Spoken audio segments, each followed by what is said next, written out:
परोपकार की भावना होनी चाहिए। परोपकार की भावना हमारे जीवन में होकर के हम सबको आगे बढ़ना चाहिए। बोलिए सतगुरुदेव की। मैं ये बंद कर दूंगा, मैं देखूंगा कि आप लोग सब लोग बोल रहे हैं कि नहीं। एक भक्त की ये प्रार्थना है, एक साधक की एक निवेदन है कि वो ढूंढते ढूंढते परमात्मा को थक हार गए।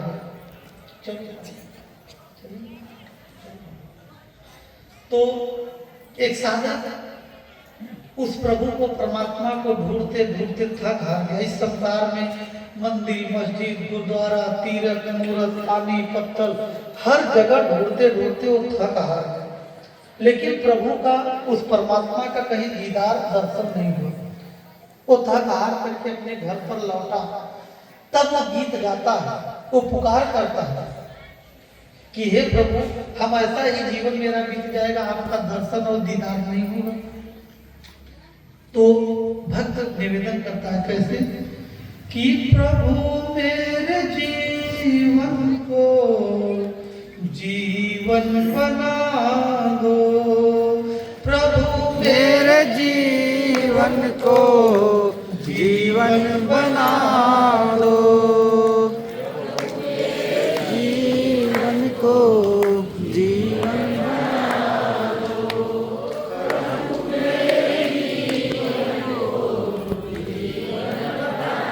हमारी बातें माइनस हो रही है, हमारे भगत जी लोग प्लस हो रहे हैं, और आप लोग थोड़ा और पैर में बढ़ाइए। प्रभु मेरे जीवन को जीवन बना दो, प्रभु मेरे जीवन को जीवन बना दो,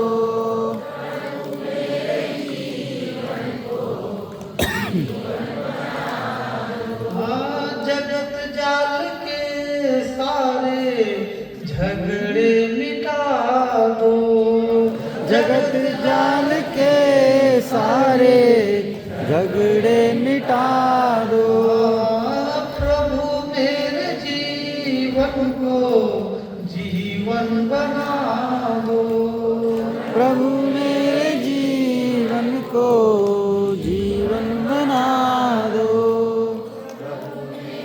जीवन को जीवन बना दो। बहुत पी चुके हैं विष के प्याले, बहुत पी चुके हैं विष के प्याले, चुके हैं विष के प्याले, कृपा करके अब तो अमृत पिला दो, कृपा करके अब तो अमृत पिला दो, कृपा करके अब तो अमृत पिला दो। एक भक्त की पुकार है, वो परमात्मा से प्रार्थना निवेदन कर रहा है कि हे प्रभु, इस संसार के सारे झगड़े हमारे जीवन से समाप्त कर दीजिए। बहुत जन्म जन्मों से, जन्म जन्मांतों से ये विष के प्याले हम पीते हुए चले आ रहे हैं, अब तो कृपा करके अमृत पिला दीजिए। तो अमृत, कौन से अमृत हम लोगों को पीना है? ये समुद्र मंथन का अमृत पीना है। शंकर जी पिए, वो भी चले गए, देवता भी पिए, वो भी चले गए, लेकिन सतगुरु कबीर का वो अमृत है। कौन सा अमृत? समुद्र मंथन से जो निकला, ये संसार के जो अमृत है, जो घड़ा वाला अमृत नहीं, सतगुरु कबीर का जो अमृत का रसपान कर लिया, वो सदा सदा के लिए अमृत को प्राप्त हो गया। तो सतगुरु कबीर का अमृत क्या है? मृत मतलब मरने वाला, अमृत मतलब जो कभी मरे नहीं। तो आपके जीवन में कौन नहीं मरता? आप स्वयं, आपकी मृत्यु नहीं होती, ये जीव आत्मा की मृत्यु नहीं होती, ये शरीर की मृत्यु होती है, लेकिन जीव आत्मा की मृत्यु नहीं होती।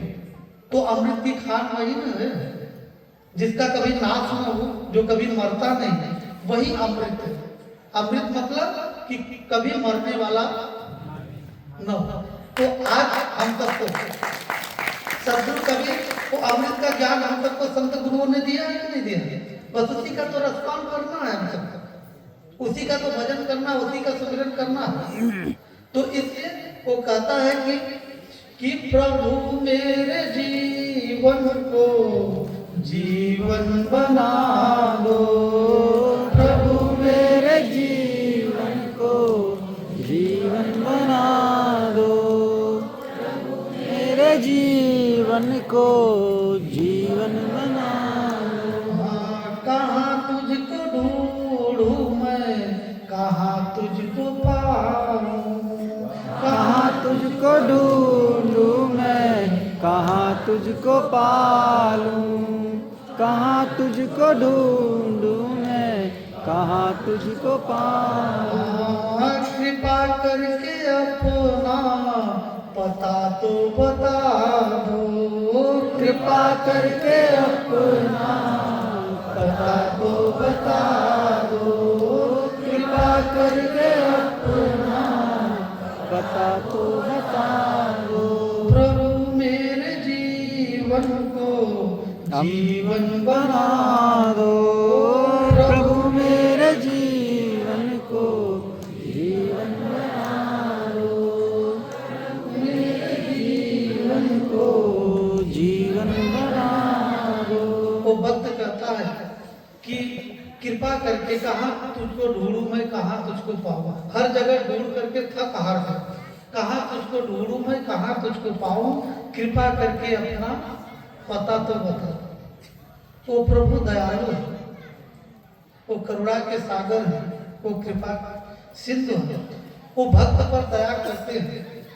कैसे करते हैं कि मुझे ढूंढने की जरूरत नहीं है, मुझे ढूंढने की जरूरत नहीं है, मुझे ढूंढने की जरूरत नहीं है। वो परमात्मा, वो प्रभु उस भक्त से कहते हैं कि मुझे ढूंढने की जरूरत नहीं है, मुझे ढूंढने की जरूरत नहीं है। अरे बस अपने मन को निर्मल बना लो, बस अपने मन को निर्मल बना लो, प्रभु मेरे जीवन को जीवन बना दो, प्रभु मेरे जीवन को जीवन बना दो, मेरे जीवन को जीवन बना दो। अपने मन को परमात्मा के प्राप्त करने के लिए अपने मन को हम सबको निर्मल और पवित्र बना करके तब हम आत्म पथ पर अगर आगे बढ़ेंगे तो परमात्मा का दीदार दर्शन बहुत कठिन से कठिन है। कहना तो बहुत आसान है, सुनना भी बहुत आसान है, लेकिन जीवन में उतारना, जीवन में धारण करना बड़ा कठिन होता है। कहना तो बहुत, सुनना तो बहुत आसान है, पढ़ना तो बहुत आसान है, कहना तो बहुत आसान है कि खोद खाद धरती से है, काट कूट बन रहा है और कुटिल वचन साधु से और से सहा न जाए। एग्जाम लिया जाए कितने साधु पास हो सकते हैं? कट वचन बोलकर देखा जाए घर ही छोड़ आप लोगों का छूट जाएगा। कोई साधु आ जाए और कट वचन बोल करके देख लीजिए तो साधु फिर दोबारा आपके घर पर नहीं आए। तो जो सच्चे साधु हम निभाएंगे। तो कभी हम सबको सतगुरु कबीर की वाणियों पर हम सबको चिंतन और मनन करना चाहिए। साहब की वाणियों पर उस पथ पर जब तक हम चलेंगे नहीं। साहब सतगुरु मदद साहब कहते हैं कि कहता तो बहुते मिला, गाता मिला न कोई, ऐसे कहता को पहचान दे जो नहीं गाता। साहब सतगुरु मदद साहब कहते हैं कि आपने बुझे जग समझावा, दिन दिन बढ़त विपत्तियां संतोष साईं के मिलन में। हम तो देखिए माइक मिलने से पहले तभी मैं प्रार्थना अंतःकरण में कर लेते कि परमात्मा मुझे इतना सामर्थ्य दीजिएगा, इतनी शक्ति दीजिएगा कि मैं जो भी वचन मेरे मुख से निकले उसमें इतना सामर्थ्य मुझे दीजिएगा उस पथ पर मैं चल सकूं। नहीं तो ये मेरा बोलना सब व्यर्थ हो जाएगा अगर हम स्वयं पथ पर चल नहीं रहे। कभी आप लोग कहानियां एक सुने होंगे, गांधी जी की कहानियां हम आप लोगों को बताए हैं। गांधी जी के पास एक माँ अपने बच्चों को लेकर के गई, बोले कि बापूजी ये बड़ा बहुत मीठा खाता है, इसको बताइए, इसको मीठा छुड़ाइए। तो बापूजी ने, महात्मा जी ने कहा कि भाई 1 महीने के बाद लेकर के आ गया। तो बात सुनकर के वो बाना चली गई। फिर 1 महीने के बाद माँ लेकर के आई बच्चे को, बोले बापूजी इसको समझाइए। तो महात्मा गांधी जी ने समझाया कि भाई शुगर हो जाएगा, तमाम उसके अवगुण बताता। तो बच्चा बोला बापूजी मैं कान पकड़ता हूँ, आज के बाद मैं शक्कर नहीं खाऊंगा, मीठा नहीं खाऊंगा। तो वो माँ जो है कि प्रश्न कर बैठे कि बापूजी मैं आई थी 1 महीने पहले, तभी अब मुझे क्यों नहीं आपने बता दिया, ये बच्चे को क्यों नहीं समझाते? बोले बेटी अगर मैं उस समय तुम्हारे बच्चे को समझाता, इस पर कोई प्रभाव नहीं होता, ये बच्चा मीठा खाना नहीं छोड़ता। बोले क्यों? बोले कि उस समय मैं भी खूब मीठा खाता, 1 महीने मैंने मीठा छोड़ा, उसके बाद आपके बच्चे को समझाया, उसका प्रभाव हुआ। और इसलिए जो है कि हम सबको अपने जीवन में कोई भी जिसके जो अंतःकरण में रहता है वो बाहर निकलता है। जिसके जीवन में बुराइयां हैं तो बुराइयां ही निकलेगी। और कभी कभी कहानियां आप लोग सुनते भी होंगे, बीरबल और अकबर की कहानी। बीरबल एक बार जो है कि अकबर ने सोचा कि बीरबल को चिढ़ाऊं, बीरबल को चिढ़ाऊं। तो बीरबल से उन्होंने कहा कि बीरबल तुम्हारे मुंह से बड़ी बदबू आ रही है। बोले हाँ सरकार, हाँ हजूर, आपके मुंह से बड़ी सुगंध आ रही है, आपके मुंह से बड़ी सुगंध आ रही है। तो बड़ा नागवार उनको लगा, बादशाह को बड़ा नागवार लगा कि मैंने इतना बुरा कहा बीरबल को, और बीरबल मुझे इतना अच्छा क्यों बोला। बोले अच्छा बीरबल तुम बताओ, तुमको मैंने इतना बुरा कहा कि तुम्हारे मुंह से बदबू आ रही है, और तुम मुझे क्यों कहे कि तुम्हारे मुंह से खुशबू आ रही है। बोले सरकार जिसके मुंह में जो था वो निकला, आपके मुंह में बदबू था तो बदबू निकला, मेरे मुंह में सुगंध था तो मेरे मुंह से सुगंध निकला। तो जिसके जीवन में जो रहता, अगर कोई निंदा चुगली बुराइयां, अरे क्या कोई भजन करेगा। हम तो बहुत तमाम ऐसे देखे कि अभी एक हमारे भगत जी बता रहे थे, हम तो निवेदन करेंगे, एक भगत जी बता रहे थे कि गुरु जी ये साधु आते हैं, साधु को आप क्यों नहीं समझाते हैं, अपने संतों को क्यों नहीं समझाते हैं। आप एक शीर्ष पद पर बैठे हुए हैं, आप आचार्य पीठ पर बैठे हुए हैं, तो साहब ये आपका जिम्मेदारी है, साहब अपने संतों को समझाइए। हमने कहा बना हुआ क्या, भगत जी से पूछे हुआ क्या। बोले कोई साधु ऐसे नाम लेकर उन्होंने बताया कि साधु आते हैं, एक साधु की निंदा करते हैं, वो साधु ऐसा है, वो साधु ऐसा है, वो आते हैं उनकी निंदा, वो आते हैं उनकी निंदा। तो हमने कहा बना देते, एक जो है कि एक नियम बना लेना, मेरी बात एक गांठ बना करके अपने जीवन में रखना, जो है कि एक आश्रम में 2 संत रहते थे, एक ही भक्त कहाँ जाते थे। तो सोचा कि जो है कि इस भक्त को जो है कि मैं निंदा साधु की कर दूं तो मुझे ये ज्यादा मानने लगे, उस साधु को कम मानने लगे, उसकी निंदा और लोगों को बताऊंगा। अरे तो बोले कि महाराज जी, बोले फलाने महाराज जी आए थे। अरे बोले वो तो बैल है, उसकी सेवा क्या करते हो, तो बैल है। तो वो कुछ भगत कुछ नहीं बोला, शांत कुछ नहीं बोला। फिर जब दूसरी बार जब वो जो बैल जिसको बोले थे वो जब वो आए तो फिर उसके बाद जो है कि उनसे वो भी निंदा नहीं की। वो बोले कि महाराज जी वो आए थे, उनकी बड़ी सेवा की। अरे बोले वो गधा है, वो खच्चर है, उसकी क्या बात कर रहे। तो जब जो है कि उसके बाद जो है वो शांत रहा, वो भगत शांत रहा। और उसके बाद एक बार दोनों लोगों को साथ में निमंत्रण दिया, दोनों लोगों को साथ में निमंत्रण दिया, और निमंत्रण देकर के कुछ सत्संग कराया। और सत्संग कराने के बाद उसके बाद पंडित की जब बारी आई, भोजन का प्रसाद का समय हुआ, तो उसके बाद जो है कि एक छोटी सी टोकरी में ला करके वो जो भैया बोले थे, जो साधु जी बोले थे उनको बैल, तो उनको सामने जो है कि वो भूसा रख दिया। क्या रख दिया? भूसा। भूसा जो जानवर खाते हैं, बैल जो खाता है उसका चारा रख दिया। और जिसको गधे बोले थे उसके सामने हरी घास रख दिए। तो बोले भैया ये क्या है? अरे बोले महाराज जी आपने तो बताए थे कि आप उनको बैल आप बोले थे, और उनको आप गधे बोले थे, तो गधा का भोजन जो था वो दिए, बैल का भोजन जो है वो दिए। तो ये आप सबको हमेशा हम सबको ये चिंतन करना चाहिए कि कभी निरंजन, ये काल निरंजन हमें किसी संत के अंदर घुस करके, किसी भक्त के अंदर घुस करके हमारी भक्ति बिगाड़ने के लिए हमेशा निरंतर वो आता रहता है।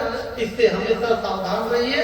जो भी संत अगर सच्चा ज्ञान दे उस संत की खूब सेवा करिए, आदर करिए, सत्कार करिए। अगर कोई हमें निंदा सिखाता, हमारे भक्ति में व्यवधान करता, हमारी साधना में, उन्नतियों में अगर ब्रेकर लगाता है, तो ऐसे संत वो असंत हैं। ऐसे असंत की सेवा आप लोग करके पाप की गठरी स्वयं मत बनना। अगर जो संत होगा वो किसी की निंदा नहीं करेगा, किसी से ईर्ष्या नहीं करेगा। संत का समान भाव होता है। संत जो होता है समान उसकी दृष्टि होती है। वो किसी में राग, द्वेष, ईर्ष्या, कलह, कल्पना, किसी के जीवन में बैर कभी उसके जीवन में देख ही नहीं सकता। इसलिए सद्गुरु कबीर साहब कहते हैं कि साधु ऐसा चाहिए जैसा सूप सुहाग और सार सार के गए रे धोखा दे उड़ा। लेकिन हम ये 400 का 500 का कपड़ा हम लोग जब पहन लेते हैं, ये कपड़ा भी बहुत अहंकार जो है कि जीवन में व्याप्त करता है। ये 400 का कपड़ा पहन करके हम लोग संत बन जाते हैं। लेकिन सद्गुरु कबीर साहब कहते हैं कि तन को जोगी सब करे, मन को बिरला को सहजे सब विधि पाइए जो मन जोगी हो। हमारे संतों का भी दायित्व है, कर्तव्य है, जिम्मेदारियां हैं। एक सुंदर समाज की स्थापना करना हम सबका दायित्व और जिम्मेदारी है कि हम लोग अच्छे मार्ग दिखाते। अरे संत की अगर कोई पूजा करता है और आप संत में नहीं बनता है तो मत बनो, लेकिन हमारे भक्त समाज को एक उनके सुंदर संस्कार देना हम सबका दायित्व और कर्तव्य है। और संत जो होते हैं, संत हमेशा निरंतर समाज में निर्माण में उनका बहुत योगदान होता है। आज से नहीं, आज संत परंपरा जब से चली है तो आप देखिए कि संत परंपरा आज तक अगर हम लोग देखें, इतिहास देखें तो कितने संख्या में लोग जो है संत परंपरा के मार्ग पर चल रहे हैं। अपने जीवन को निर्मल पवित्र बना करके कितने लोग साधना की ऊंचाइयों पर गए। एक साधक जी अभी सुबह में ही चर्चा कर रहे थे, पूछ रहे थे कि गुरु जी एक संत जी मिले थे, बोले थे तुम्हारे गद्दी का जो साधना है वो साधना कैसे तुम सिद्ध करोगे, साधना सही है वो ठीक नहीं है, कल्पनाओं में तुम लोग जीवन जीते। तो हम सबकी साधना का समय आप लोगों को यही महाराष्ट्र की धरती थी और हमारे अम्बा साहब जी, अमरावती के साहब जी बैठे थे, उन्हीं के गुरु जी साहब जी यहाँ रहते थे, शिव दयाल दास साहब। आप लोग शिव दयाल दास साहब के जो पुराने भक्त होंगे जानते होंगे। शिव दयाल दास साहब एक ऐसे साधक थे जो कि एक महीने पहले, कई महीने पहले पत्र जो है कि गद्दी पर भेज दी कि मैं इस दिन को आऊंगा और इतने बजे मैं शरीर त्यागूंगा। ऐसी साधना में वो शक्ति है कि उन्होंने पहले से पत्र लिख दिया, लिखने के बाद और उसके बाद वहां गए तो भक्तों को ले जाने में हमको लगता देरी हुई और उस समय वर्षा का समय था तो स्टेशन पे ही रुक गए और इतना पानी भर गया कि कोई आश्रम से उनको लेने के लिए नहीं आता। रास्ते में पूरे पानी भर गया और काफी ज्यादा पानी हो गया तो कोई संत नहीं आए तो स्टेशन पर ही साहब रुक गए। साहब पूछे थे अपने जो उनके साथ में जो भक्त गए थे, पूछे भैया मैं कहाँ हूँ, बढ़िया पहुँच गया? तो बोले कि नहीं साहब अभी बढ़िया नहीं पहुंचे। बोले कहाँ? बोले कि अभी जलौरा स्टेशन पर आता हूँ। तो बोले कितना बजे? तो स्टेशन मास्टर से भगत जी ने पूछा कितना बजा, उस समय घड़ी नहीं था, लोगों के पास उपलब्ध घड़ी नहीं था। तो पूछे कि कितना बजा? तो उन्होंने कहा कि 4 बज गया। बोले अरे भैया मेरा तो समय हो गया, अब मैं बढ़िया नहीं पहुंचता। वही जो है कि ध्यान में होकर के वो शरीर वो अपने त्याग दिया। ऐसे वो बढ़िया के वो सिद्ध पीठ पर ऐसी सिद्ध पीठ की साधना है कि ऐसे ऐसे साधक हुए हैं कि शरीर को त्याग बता करके त्याग करके संसार से निकल गए। और तमाम ऐसे भक्त जन भी हुए हैं, भगत जन हुए कि मेरे रियल लाइफ में ये घटना हुई कि मैं आश्रम से बहुत दूर था। एक सद्गुरु प्रकाश साहब के ये परम शिष्यों में एक बड़े सच्चे साधक थे और वो डॉक्टर के पास उनके लड़के भी, उनके नाती भी डॉक्टर थे, तो लेकर के हॉस्पिटल में भर्ती की। और डॉक्टर ये उनके खून थक्के थक्के सब जम गए थे, खून का संचारण सब समाप्त हो गया। डॉक्टर बोले कि ले जाओ 2 घंटे 3 घंटे में बस ज़्यादा से ज़्यादा सांस ये बंद हो जाएगी, ले जाओ। और वो डॉक्टर से तो उनको भेज दिए और लेकर के आए। तो बोले कि तब उस समय बोल रहे थे, बात कर रहे थे कि बोले साहब को बुला दो, मुझको बुलाने के लिए कि साहब को बुला दो। तो उनके नाती जी ने फोन किया, और फोन किए तो हमने कहा भैया मैं तो बहुत दूर हूँ कार्यक्रम में, तो मैं तो अभी तो जो है कि सुलभ नहीं है कि मैं आ सकूँगा, मैं सुबह पहुँचूँगा। और सुबह पहुँचे, बोले साहब बस 1-2 घंटे के मेहमान दादाजी हैं और आ जाते तो बड़ी कृपा होती। हमने कहा भैया मैं रात में अब दूर है तो पहुँच नहीं पाऊँगा। तो पूरी रात्रि जो है कि वो जीवित थी, पूरे रात जीवित थी और जिंदा थे। जब उन्होंने डॉक्टर को बोला तो डॉक्टर वो विश्वास ही नहीं किए, बोले कि कैसे ऐसे जिंदा है पूरी रात। वो देखने के लिए भी आया, और जैसे देखने के लिए मैं यहाँ से सुबह में चला और वहाँ 9 बजे उनके निवास स्थान पर पहुंचा। और उसके बाद वहाँ कुर्सी को लगाए थे, बोले साहब जी आ गया, साहब आ गए। तो मैं गया, तो उसके बाद साहब बंदगी किए। हमने कहा कि हाँ मैं आ गया साहब, और उनके सर पर बस हाथ रखा। हमने कहा बस इतना ही बोला कि चल हंसा वही देश जहाँ सतगुरु लगाए। बस उसके बाद साहब बंदगी किए, बस शरीर उनका छूट गया। तो अद्भुत नजारा हमने देखा वहाँ। कम से कम में तो सैकड़ों लोग जुटे थे, और डॉक्टर लोग जो है मतलब इतना अचंभा माने कि ऐसे कैसे